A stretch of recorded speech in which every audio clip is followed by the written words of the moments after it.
Good morning and welcome to Renew Canada's InfraIntelligence series. My name is Corinne Lynds and I'm the Content Director here at Actual Media. I'll be your moderator for today's Uncovering Water Infrastructure Solutions discussion. Before we get started, I'll give you a quick tour of the Crowdcast platform so you're able to get as much great information as possible out of today's session. By now, you've probably noticed a few people checking in on the right-hand side with the chat feature. Please say hello and let us know who you are, where you're from. Right above the chat, you'll see an Actual Media icon. If you click follow, you'll continue to be updated on our InfraIntelligence series as new webinars are announced. And down below, you'll see a variety of information. You can see how many people are signed in for today's webinar. You'll see the polls feature where we encourage you to cast your votes. And you also see a little green button that links to the speakers' websites. So be sure to check those out as well.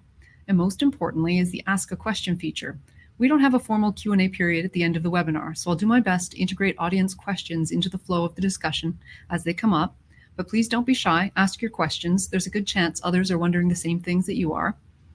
This is our 9th InfraIntelligence webinar of 2021. Last month, we discussed cultivating diversity and attracting talent in Canada's infrastructure industry. We spoke to experts from the University of Toronto, Ellis-Don, Young Leaders in Infrastructure, and the Toronto Community Benefits Network. If you missed it, please check it out on our InfraIntelligence page at Renew Canada, and you can access the recording there. Today, we're here to discuss underground water infrastructure solutions. As part of this conversation, our team of experts will also discuss the findings of Renew Canada's recent linear infrastructure survey. If you haven't read the report yet, Editor John Tenpenny will be dropping that link into the chat momentarily. Now, before I introduce our speakers, I'd like to take a few moments to acknowledge the many First Nations and Indigenous peoples of Canada as the original stewards of this great country. I'm here in Toronto, which is located on the traditional territory of many nations, including the Mississaugas of the Credit, the Anishinaabe, the Chippewa, the Haudenosaunee, and the Wendat peoples. We all share in the responsibility of our natural infrastructure, and there's much we can learn from the traditional knowledge of the land, water, and materials that allow us to build projects that benefit all Canadians. All right, so let's get started and meet our experts. I'm going to begin by inviting each of our panelists to the screen. Once they're all on screen, I'll have each of them spend a couple minutes to introduce themselves and quickly tell us a bit about where they're from, what their role is, and what perspective they bring to today's discussion. Now, it looks like Shaun has already joined us on screen here. Good morning, Shaun. Thank you for joining us. Next up, we have Devan Thomas from AECOM.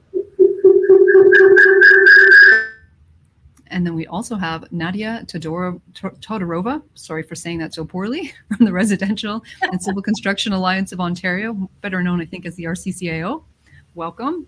And we also have Bill Shea joining us. I know he's been having a little bit of technical difficulty, so I'm not sure if we're able to pull him to screen yet, but I believe he will join us when he can. All right, sounds like we're getting a little bit of feedback, so we'll just see if we can get that sorted behind the scenes. All right, well, thank you, everyone. We've got lots to cover today, so I'd say let's dive in. I've divided the questions we have today into sort of two parts. The first part of the discussion will look at the challenges and opportunities we have in dealing with our aging and sometimes failing underground infrastructure. And then the second, we'll get into the Renew survey. But before we do that, I'd like to give our panelists each a few moments to introduce themselves and what they bring in terms of their perspective for today's discussion. Shaun, I would like to start with you. We'll see how if there's any feedback there. Okay. All right. Okay, let's skip. Perfect. Should we try and start with Nadia then, and we'll come back around to Shaun. Okay, fingers crossed. Is my connection okay? I'm hoping everyone can hear me. Okay, good morning, everyone. I'm very excited to be here. My name is Nadia Todorova, and I'm the Executive Director of the Residential and Civil Construction Alliance of Ontario, or as Corinne said, better known as RCCAO. Just a little bit about RCCAO. RCCAO is quite unique organization in terms of representing both labor and management stakeholders from the residential and civil construction sectors of Ontario. One of the primary focus areas of RCCAO is to highlight the importance of investing in core public works and critical infrastructure such as water systems, transit, roads and bridges, and housing. I'm delighted to be here today to discuss, along with my esteemed colleagues, some of the infrastructure work that RCCAO has commissioned over the last little while, specifically in regard to our June report, which we released, which was our 58th Commission report, which focused on the water infrastructure conditions across Ontario. And the report's a little bit unique because it's an update to a report that we commissioned in 2009. So I'm very much looking forward to the discussion today, discussing what the report found, what has changed, and what are some areas of opportunity that still remain in terms of how things have changed since 2009. Great. Perfect. All right. Shaun, thank you so much for that. And Shaun, why don't you go ahead and introduce yourself, please? All right. Good morning, everyone. Thanks for joining. I'm still hearing an echo on my side, but if you're not hearing it, then that's fine. I'll proceed. We are still hearing you here, so why don't we get Devan to introduce himself, and then I think Natasha can help you out a little bit, hopefully. Okay, good morning, everybody. Devan Thomas here from AECOM. I'm the Conveyance Market Sector Leader. I'm based in Ontario, Canada, and I'm responsible for the linear water and wastewater infrastructure practice. So that includes, obviously, the design of sewers and water mains, water storage facilities, pumping stations, and a lot of the key practices that we'll be talking about today fall within my area. And that's, asset management, condition assessment, master planning, wet weather planning, hydraulic modeling, all those types of practices. And from my perspective, what I work with asset owners, primarily cities, municipalities, to help deliver water and wastewater infrastructure to meet levels of service requirements, or improve the levels of service, and do so with the minimum life cycle cost. Perfect. Thank you. All right. Shaun, should we give it another try?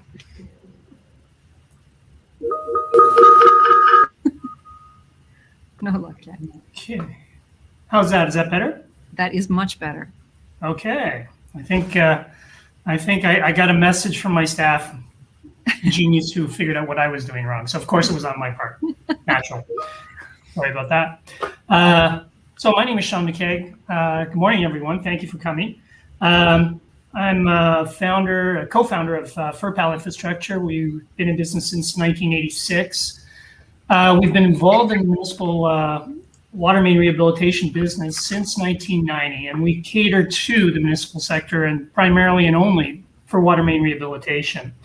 Over the years, we've grown to about 300 employees. We rehabilitate approximately 70,000 meters of lining a year. And we're active in Canada, from St. John's, Newfoundland, across the furthest west that we've worked in Canada right now is Calgary. We're looking at the BC market. We work in all the provinces in Canada except for Quebec, which is serviced by our sister company, Sanixon. And we work in the United States. We work from as far west as Seattle.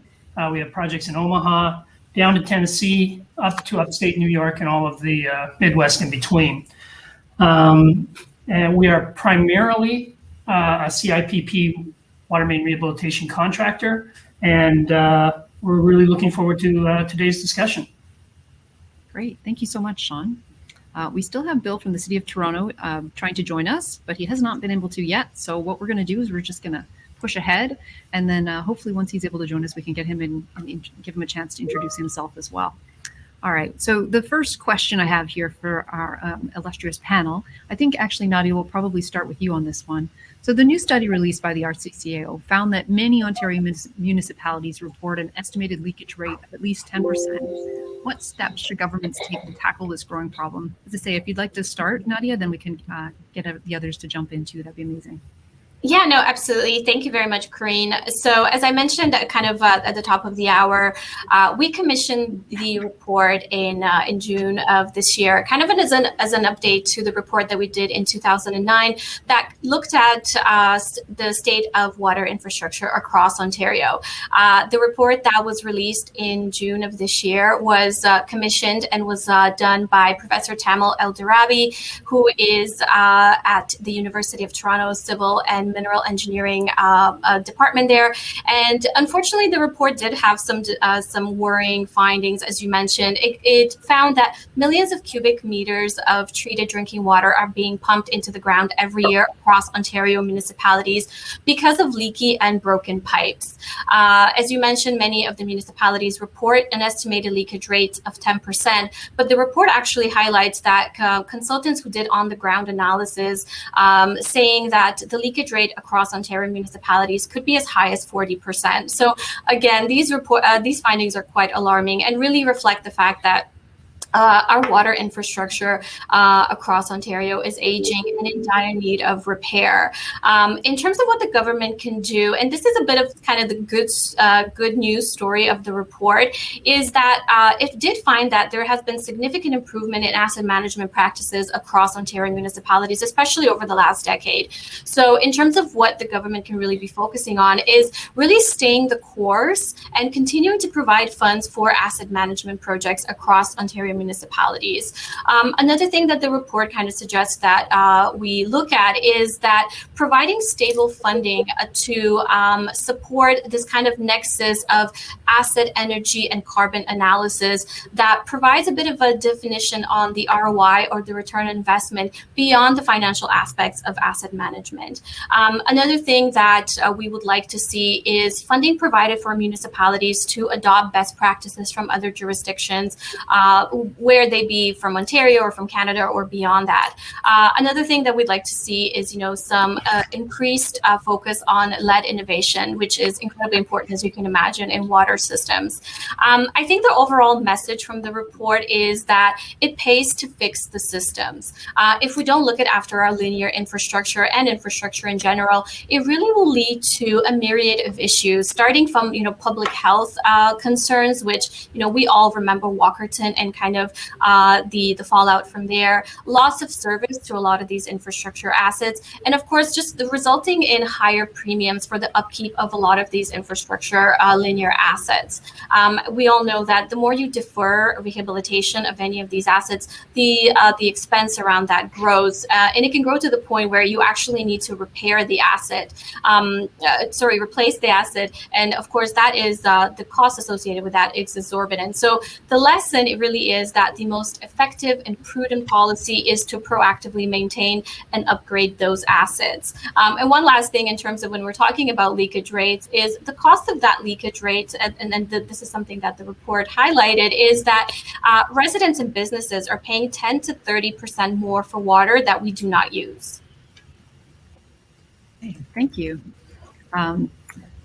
Would anyone else like to jump in and comment on what steps the government should take to tackle aging and failing infrastructure? Well, not infrastructure, but specifically underground water infrastructure. Well, I could speak to that a little bit. Obviously, one of the drivers for people to use our service is leakage rates. And leakage rates, measuring leakage rates is, and Bill will attest to this, but there are various different ways that people measure it. How accurate it is or isn't is definitely difficult. And what are the drivers to coming up with whatever the numbers are?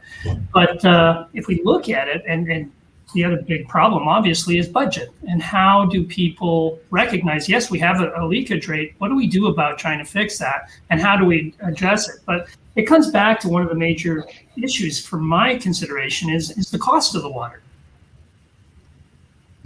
People don't value what they don't pay for. Water is incredibly cheap in Canada. And so traditionally, for many, many, many municipalities over the year, it was almost cheaper to produce the water, even though they've lost it. And it's only now, with the advent of asset management and good management, that people are really beginning to recognize that.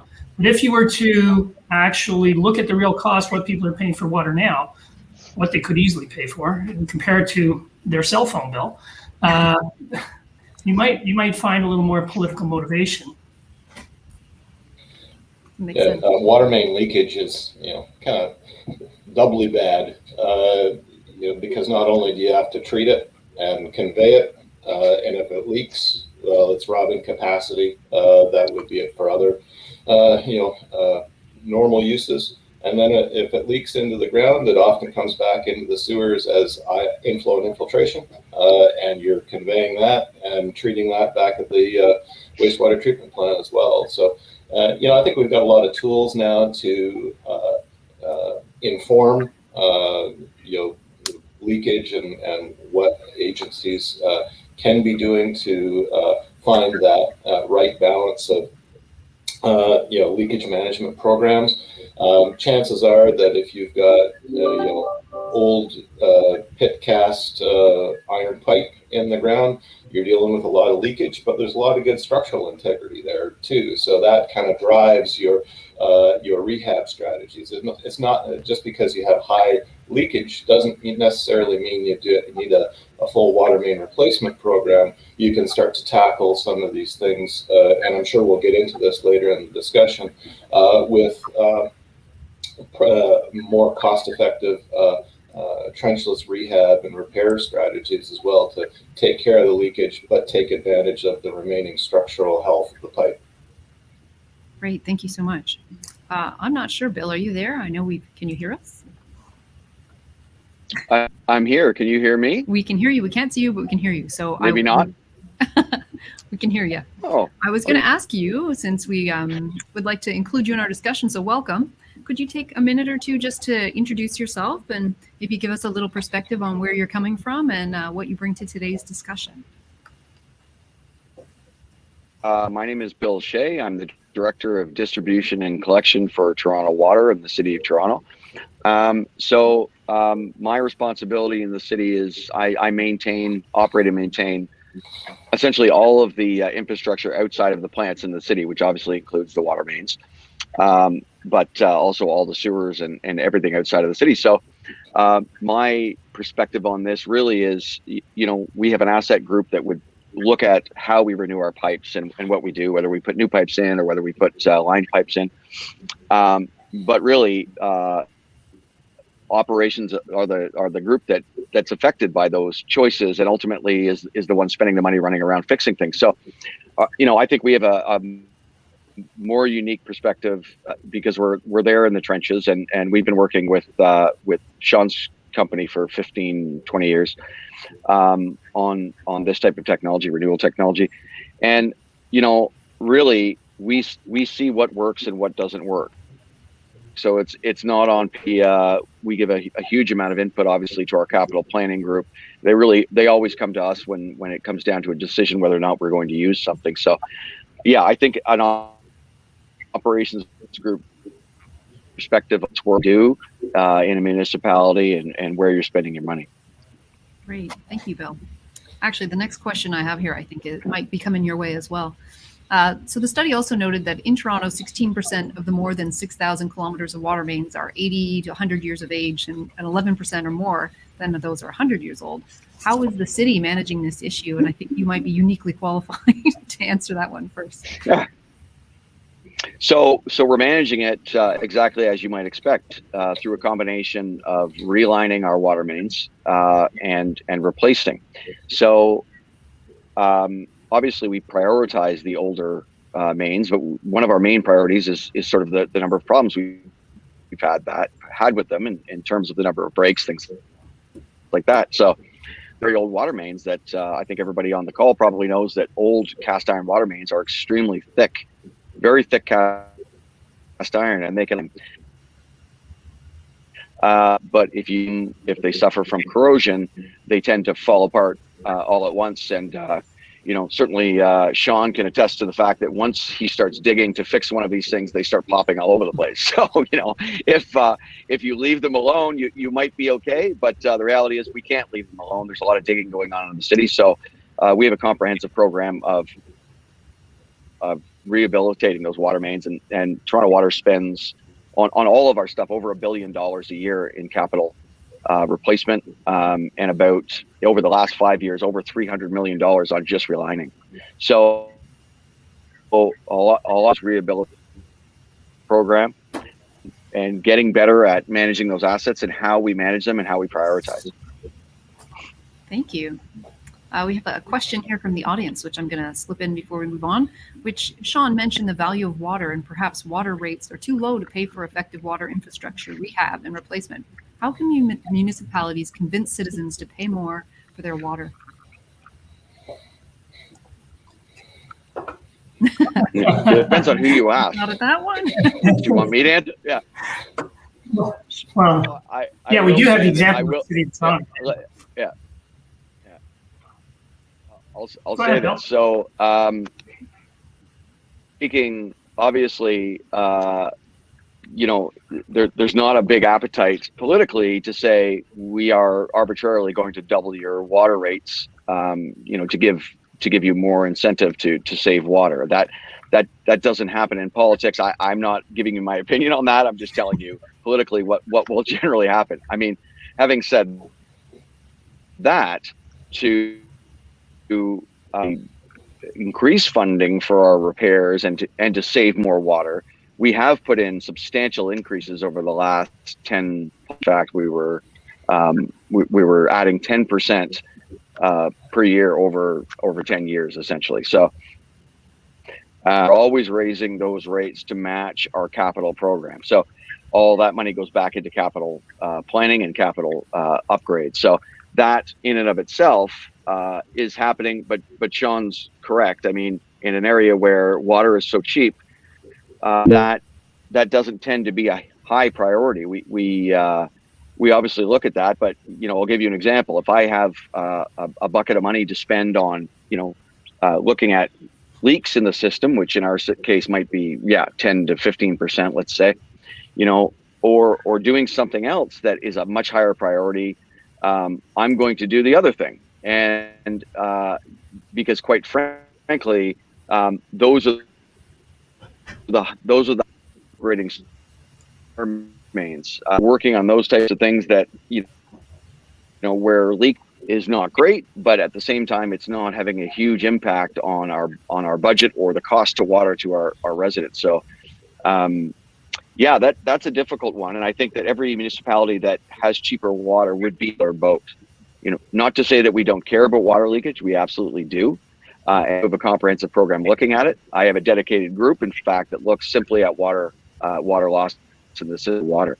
So we absolutely look at it, but it can take a lower priority to some other larger project.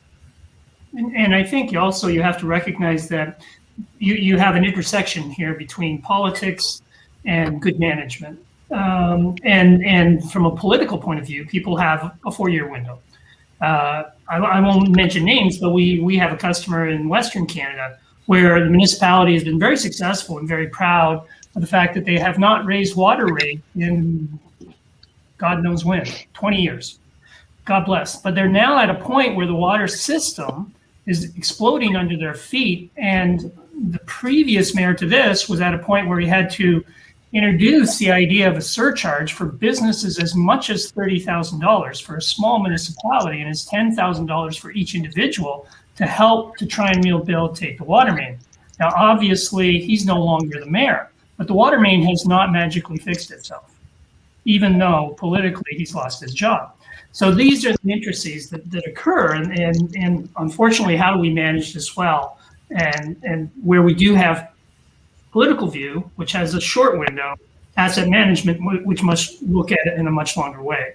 And in Canada, at least, asset management is becoming much more prevalent and conditional upon funding and things like that. And you see a big difference between Canada and the U.S. in that regard. Yeah, I agree with what's been said, and I think Bill's right that rates have been increased in most jurisdictions, and that's trending positively. It may not still be enough, but it's going in the right direction. One of the things that the public, I think, is getting more and more sophisticated about is understanding investments in infrastructure and making holding their politicians to account for this level of service that the infrastructure is providing. So when I work with owners like Bill and others, being able to articulate the wise use of available funding is a big focus for them. So are they putting it in the right bucket, the right operations and maintenance program, or the right capital improvement program, doing those right things to maximize the use of those available funds. So again, asset management programs and asset management plans, which are now mandated in a lot of jurisdictions as a requirement for getting funding from the province or other agencies, are a critical tool in being able to articulate that level of service promise that we're making to ratepayers. Great. Thank you. Nadia, did you want to add a comment too, or have these guys covered it all? I think they covered it off too. And I think another thing that, we do have to keep in mind is just the fact that, some municipalities do have different challenges based on their size, right? So for smaller municipalities, they don't have the tax base. They don't have the tax base large enough to really fund infrastructure projects. And in the case of, larger municipalities as a city of Toronto, as Bill mentioned, there's massive systems that have exponentially greater number of areas where problems can arise. So, the challenges are different based on the size of municipality. And I think that kind of consideration can also weave itself into the question that was asked in terms of, how do we actually pay the appropriate amount for water? You do have to keep size and matter because especially, there's 444 municipalities in Ontario, and each of their challenges is quite different. So that has to be kept in mind too. All right, I want to move on and talk about the Renew Canada survey results. But before I do that, we do have one more question here from our audience.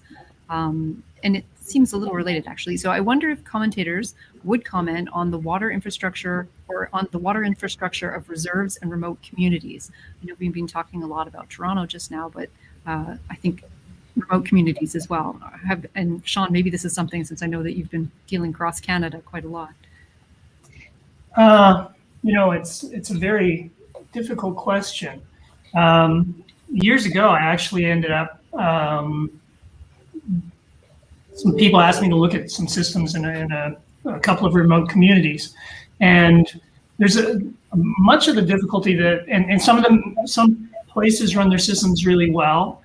One of the difficulties that seemed obvious to me is a lot of money had been spent on some of the systems that I viewed.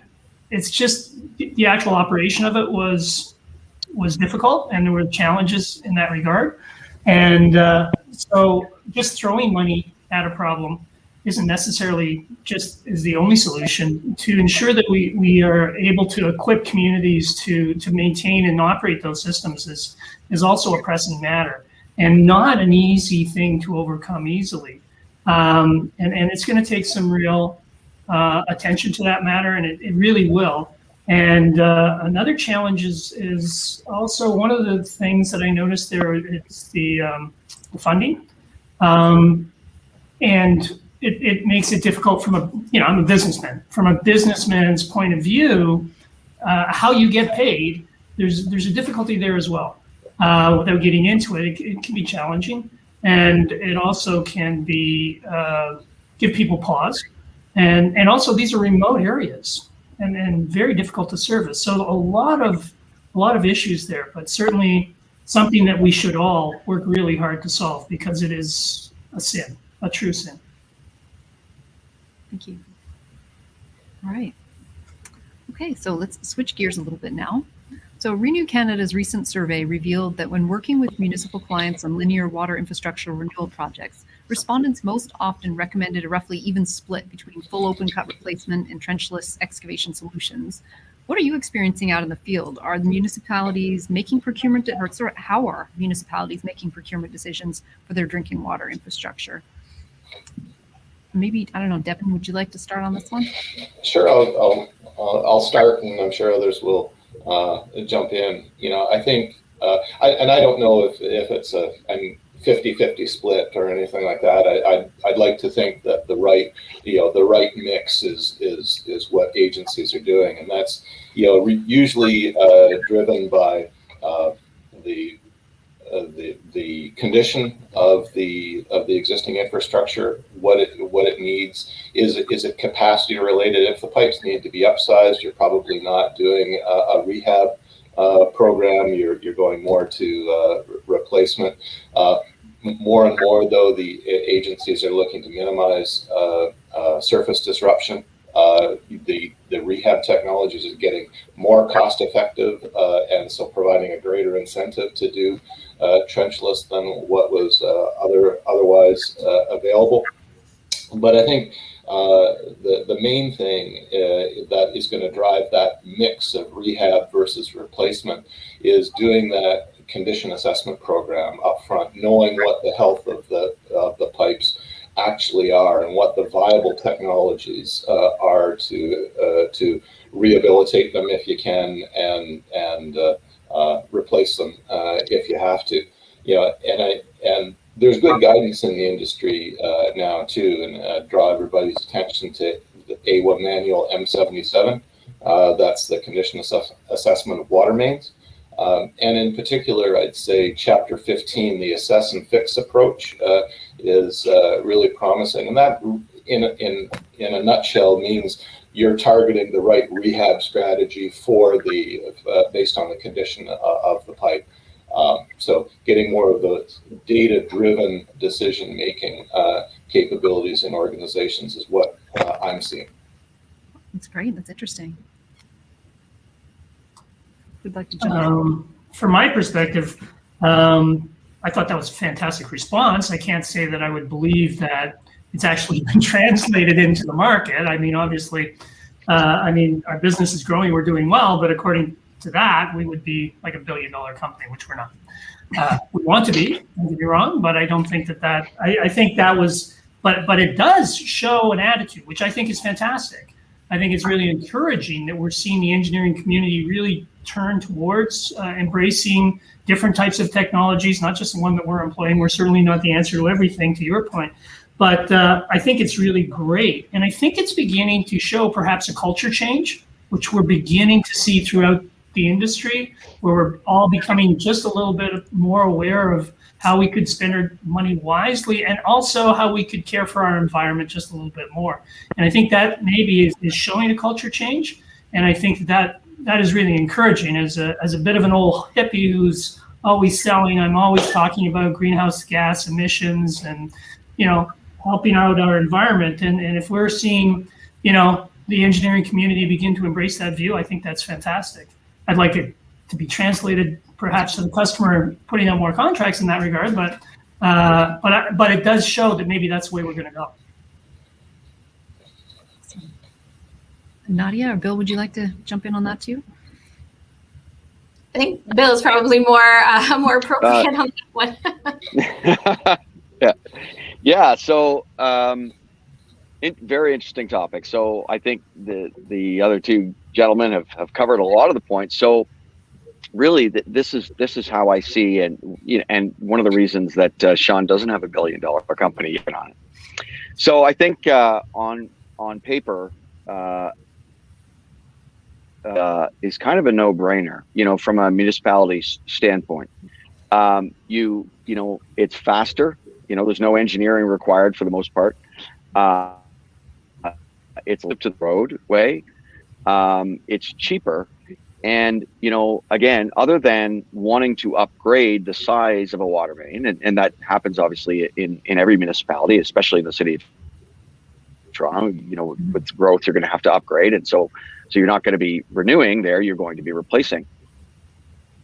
So I think you just have to get municipalities over the hump of trusting a technology that seems very complex and high tech. So, if you're not familiar, I mean, we've got whatever, it's before my time, but 15 plus years in liners. So with that, we've come to trust that this works without a hitch. But if I were new to this technology, I'd be very wary of it. And I think that's probably some of the reticence out there with municipalities. For those of us who have had experience with it, it's fantastic. And again, I've always said that how could you not want to do that? It's better at almost every turn, other than the sort of upgrade of a service. So I agree with Shaun. I mean, as long as for like in the trenches, having to deal with any problems that might arise through a new technology, had problems. So, and we've interesting fact, we have never had a water on a lined water main. So, which says a lot. And at one point we were at 1,500 water main breaks a year when I started about 6 years ago in this role. And now we're down to about 700. So, and that's through a combination of relining and replacement. But, so our split in terms of how we decide really does more come to this rated in size. And for the rest, we have a very comprehensive program. Shaun's probably going to say, why aren't you giving me more money, Bill? But we have a very comprehensive program of relining. And I think, like I said, this year, I believe we're up to about $70 million in terms of just relining. So. Wow. For the benefits of our attendees here, can you, maybe the panel can give me an example of one project that was done recently where open cut replacement had to be used, and what the factors were that dictated that it needed to be use that technology? And then on the other side, also an example of a project that was using trenchless, and why that benefited and why that was the perfect solution. Any volunteers to share a project? Well, I could Sure. tell you about it. I'm sure. Everybody, that's perfect. Shaun will jump in. Yeah, Go everybody. ahead, yeah, go ahead, Shaun. No, I got was just going to I got the upper hand last time. It's your turn. Okay, Shaun, it's your turn. Yeah. Okay. Well, I can give you an example of a job that we did just recently that actually is quite timely. It was for the city of Markham, and it came to us quite late in the year last year. It was around late October, I think it was. It was a 24-inch water main that broke, and it had an elderly home coming off of that system. And so in order to be able, and it was going underneath a creek, et cetera, and we were able to execute that job before Christmas, get the old age home back on the main before Christmas. So as Bill mentioned, there was a lot less engineering required. We were able to mobilize quite quickly, minimize that disruption, and move fairly quickly on that. And to try and open cut that, it was a very wet area. It would have been a huge amount of engineering, and there would have been a huge amount of disruption and a huge amount of cost, obviously, and the time would have been much more as a quick engineering site. But having said that, and Devan can probably Bill will come up with places where you just can't use that technology. You're going to have to use something else, and open cut's going to be your only choice. Yeah, for sure. Devan, Bill, do you have a case study in mind? Well, one example I would give, and it's not with open cut, but I'll use the example over time of the city of Calgary. They've got a lot of iron in the ground, corroding. Their break rates were going up through the late 70s or early 80s, and they started a water main replacement program. And that was effective in bringing break rates down, but really since the mid to late 90s, they've transitioned away from replacement and are doing almost exclusively now cathodic protection retrofits. So putting a zinc anode or a magnesium anode on every stick of iron to arrest corrosion, and come to find out, break rates have continued to drop now to pre-1960 levels, and at a far more cost-effective clip than replacement alone. I think Bill would find similar examples in the city of Toronto. I know, Bill, you've been doing cathodic protection retrofits as well. It'd be great to hear your perspective. Yeah, so that's absolutely true. So that is part of it, which I did didn't mention program. So again, since there are 6,000 kilometers of these darn pipes in the city, you've got every flavor of everything. So we've got plenty of pipes to cathodically protect. We've got plenty to reline, and we've got plenty to replace. So sort of, back to that question and example, I'll say this. So the guys have so upsizing is obviously a reason. Again, that's an obvious reason, but Shaun touched on a point in terms of soil, and we have a lot of contaminated soil in the city of Toronto over the past. There's old garbage dumps up, obviously soil contamination. There might be high water level, but that would really obviously draw of your open cut. Now, just to give you sort of another perspective of kind of the opposite, we were looking at a fairly major stretch of Bloor Street to do lining. Shaun's gonna not want me to talk about that.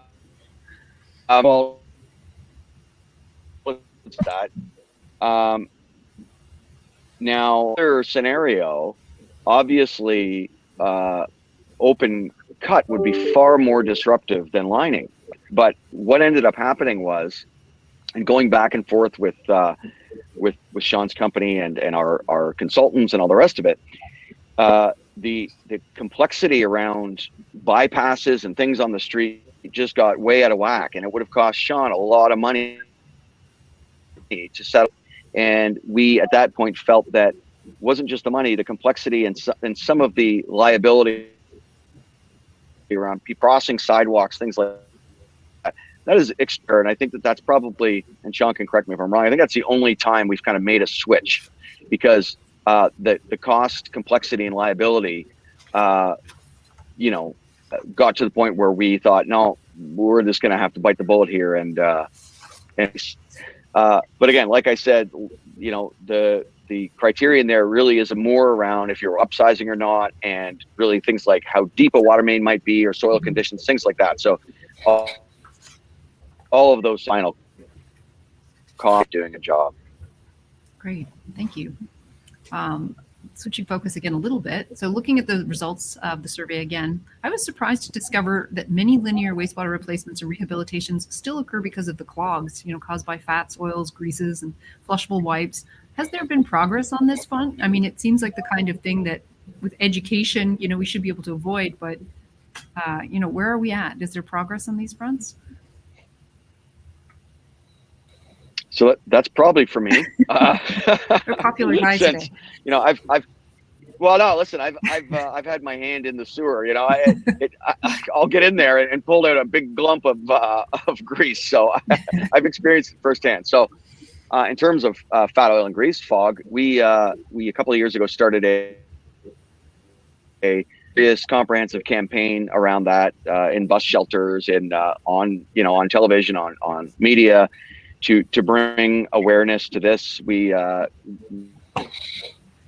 were knowledge, and I just had this conversation with our strategic comm group that it's difficult for us to gauge success unless we really get down to the nitty gritty, and when we do respond to a blockage, that our staff specifically put in there that this was a grease blockage. So, and that we do get some of that, but I don't think at this point get enough that we can really gauge the success. I personally, from my anecdotally, I think it's had an effect, and it would have to have.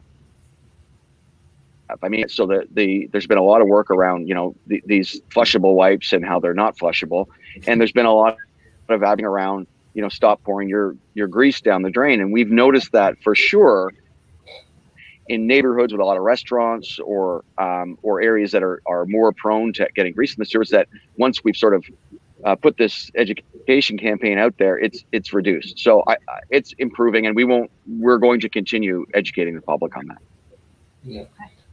We're working in the city of Detroit now on a large water and wastewater rehab program, and so doing a lot of condition assessment there, and that's really opening our eyes in that a lot of the pipes that they had targeted for relining or even replacement just needed a good cleaning, and so dealing with that maintenance backlog has been a real focus of that program, and you get a lot more mileage out of the program for the same dollars if you're just right sizing your maintenance effort. That requires, as I think Bill alluded to, getting the operators involved, having them fill out the forms properly so they know the causes of the blockages, and communicating with the public. One of the things that Detroit does is when we televise the sewer and we're doing the pan and tilts and looking up the laterals, if we see a lateral that's compromised with roots or whatever, that automatically initiates a fix-it letter that goes to the homeowners that says, hey, we were inspecting our sewer in front of your property. We noticed this. You might want to check it out. And that's I think a good practice for public engagement and public awareness, and having the homeowner take a little bit of responsibility for what they're putting down their drains as well. Yeah, that's great. I am going to visit our polls here and see what everyone thinks so far. So our first poll question is, what's your top priority when selecting technology for a replacement or rehabilitation project? Right now, we have 10% of the votes going to reduced disruption in the community, or 21% going to environmental impacts, and then the remaining 68.4% is the cost to the client. Does this align with what our panel is thinking as well, or any comments here on this one? I would probably say I would agree. That probably sounds about right. At the end of the day, sadly, or not sadly, but at the end of the day, even though I'm introducing a technology that is going to be less disruptive, less greenhouse gas, I have to be cheaper. If I'm not cheaper, they're not going to use. I've never been awarded a job because I reduced greenhouse gases by 85%. I'm hoping the day comes when that should be our number one choice. And if we're going to actually steward our environment and get to that point, I think eventually we have to get there, but we're not there yet. I would say definitely the number one driver at this point is still price. And we have to be, for better, for worse, we have to be cheaper. So I would say that's probably accurate. Yeah, I agree. These programs are all driven by need, but are constrained by cost. I'd like to change the conversation from that initial project cost to more life cycle cost, and being able to demonstrate the economic repair strategies that are out there. But yeah, cost is still king. Yeah. And you know what? And maybe what is the right answer in the future for there to be factors there, that it should be a part of a consideration. And I think, Bill, you mentioned the other day, we were speaking on another call, that you are now being asked to show that you are going to be environmentally responsible in your decisions, right, by management. So I think that's a nice move, and hopefully we're going to, because ultimately we should do the right thing, right? At the end of the day, we should do the right thing. Yeah. And so, yeah, that is driven by our political masters, and so this comes from our councillors, our mayor having an initiative that they believe in and pushing it through council, and then it gets down to us. And so one of those is, looking at reducing greenhouse gas emissions.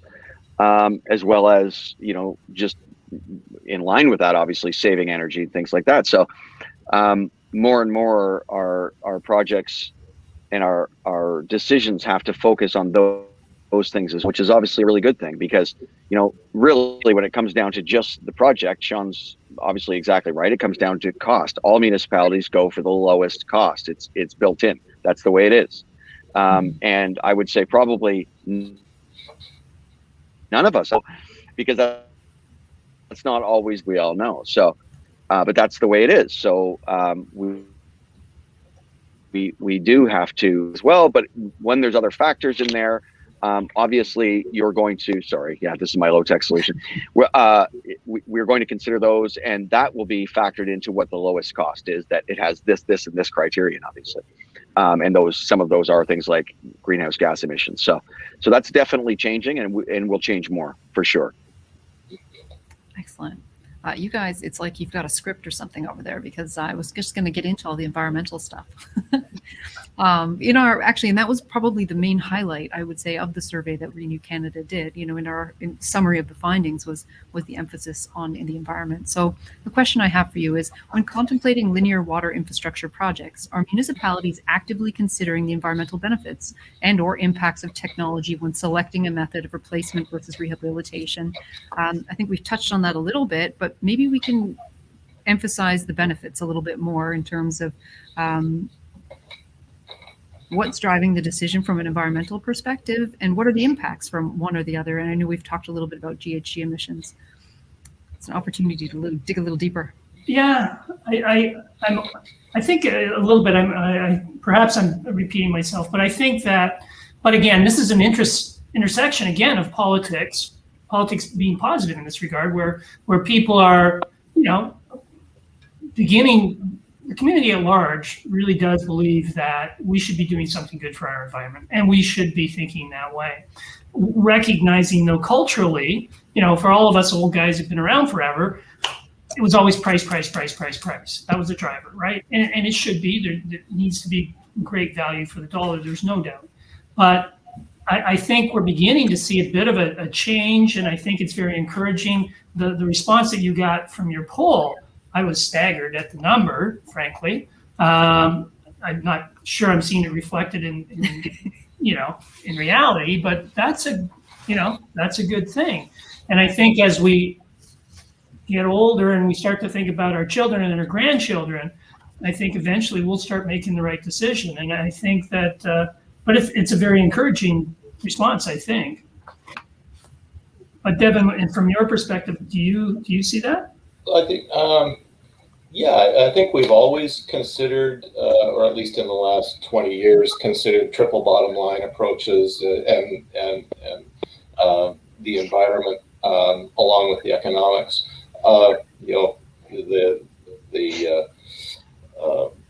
The dark side of me says, but we weighted those environmental concerns very low in our triple bottom line analysis, right? But I think. The good news is, though, that trenchless rehab technologies in general have started now to get more and more available to municipalities. They've got a lot more tools in the toolbox that are more cost effective now. So I'd like to think that in the coming years we'll have both. Environmental responsibility as well as a lower cost option to open cut replacements. Perfect. We have just about 5 minutes or so left here, but we have a couple of questions from the audience, so I think we should tackle those now. The Renew survey indicated that many utilities don't know where many lead pipes are located because the information is not available or it is not complete. What can be done to help this situation? Whoop. Well. Yeah. So that is that's entirely true. So I can only use the example of the City of Toronto. So we don't have any lead main. I was going to say obviously, but that's not necessarily obvious. But it's service lines. So those records, again, when those were put in, the records are quite old, and we don't always have accurate records. We can go by age of home and things like that.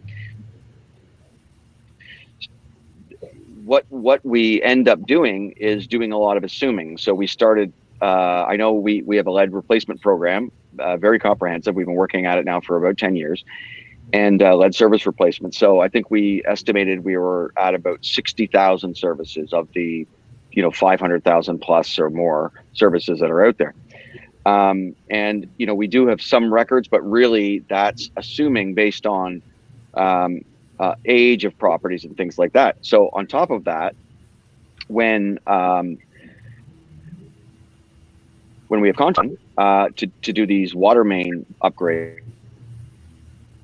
we'll do upgrades to the services. So it would be great to know exactly where they all are so we could target them. And when we can, we do. But again, we have other ways of tackling that. I think we're probably down, we've taken that down to a less than a third of that now, in terms of in the city of Toronto lead services that are still out there. Presumably, but yeah, it's difficult. I would love to know where they all are, and I would tackle them directly. But we do it through all of our water main rehabilitation and replacement. All of those services get replaced at the same time, and we have a comprehensive just program to go after the services themselves when we know. So we're doing a number of lead service line replacement programs. Some of the bigger ones that we're involved with, and maybe because in the States this is comparatively a bigger issue than in Canada, but and that's not to say it's not a big and important issue in Canada at all. But the one of the programs that we're doing is for the city of Denver, and it's a combination of desktop analysis of comparing it as Bill laid out there, to home construction dates, if it's pre-1954 kind of,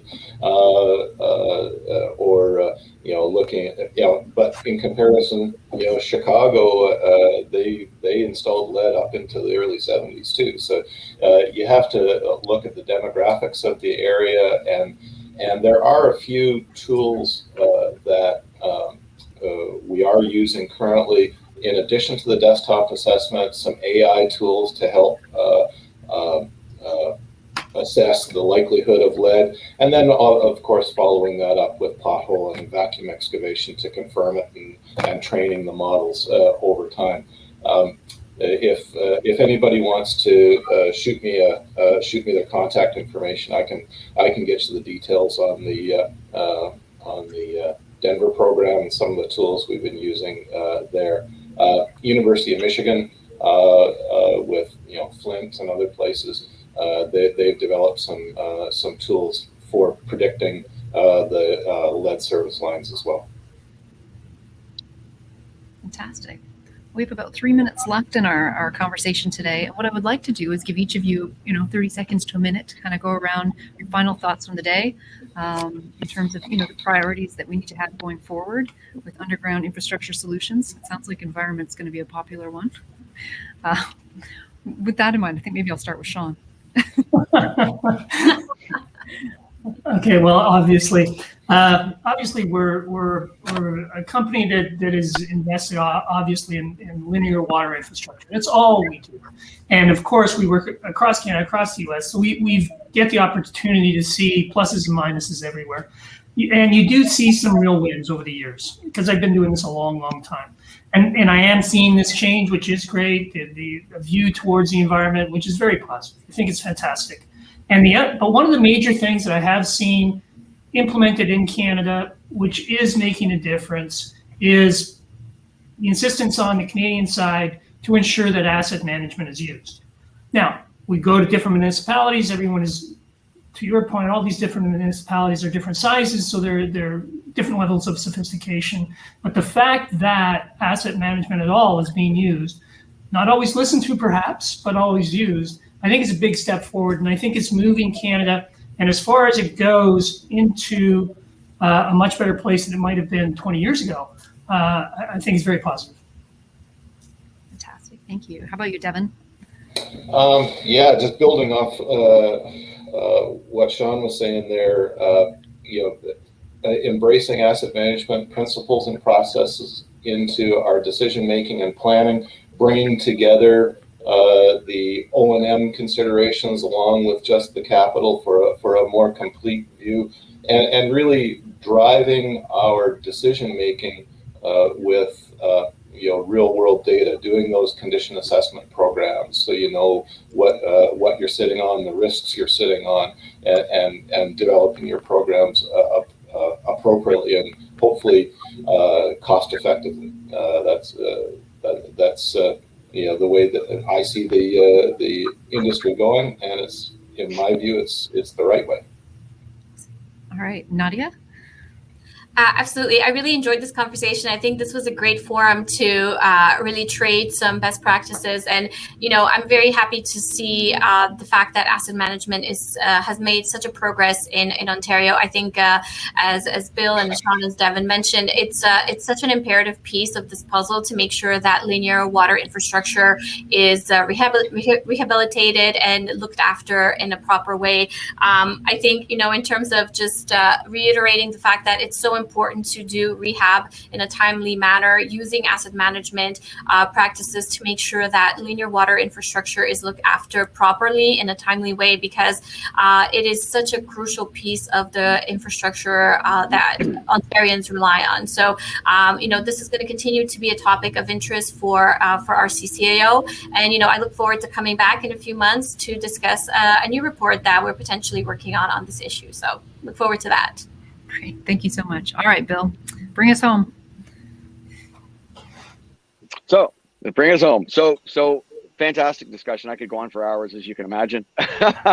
And so, yeah, I think a proper asset management program is really essential. And that, lack of asset management in the past has left the City of Toronto with a lot of boulder dirt. Again, that's not really a criticism. It wasn't as prevalent in the past, but it's left us with a lot of work to do.